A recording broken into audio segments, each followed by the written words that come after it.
ভাই এই তথ্যটা আমার দরকার, এই আমার আবেদন। দরকার তো কত কিছুই হতে পারে, কিন্তু সব কি পাওয়া যায়? আর অফিসের তথ্য মানে গোপনীয় বিষয়। দেখুন, আমি জেনে শুনে এই তথ্যের জন্য এসেছি, আপনি এই তথ্য দিতে বাধ্য। কি? আপনি কি বলতে চান? আমার যা বলার আমি বলে ফেলেছি, এখন আপনি আপনার দায়িত্ব পালন করলেই হয়। আপনি আমাকে দায়িত্ব শেখাতে এসেছেন? যান, আমি তথ্য দিব না, আপনি যা পালন করেন। না দিলে তো কিছু করতেই হবে।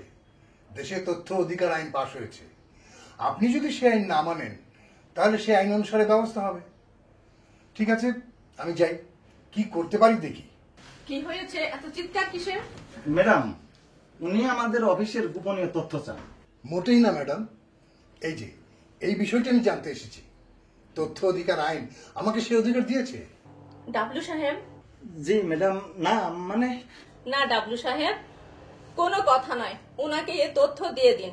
দেশের আইন সবাইকে মানতে হবে। সংবিধানে চিন্তা, বিবেক, বাক স্বাধীনতা নাগরিকদের অন্যতম মৌলিক অধিকার হিসাবে স্বীকৃত, আর তথ্য প্রাপ্তির অধিকার এর অবিচ্ছেদ্য অংশ। জি ম্যাডাম। আচ্ছা, ধন্যবাদ ম্যাডাম। সুশাসন নিশ্চিতকরণের জন্য বর্তমান সরকার নবম জাতীয় সংসদের প্রথম অধিবেশনেই তথ্য অধিকার আইন 2009 পাশ করেছে। এটা জাতির জনক বঙ্গবন্ধু শেখ মুজিবুর রহমানের সোনার বাংলা গড়ার স্বপ্ন।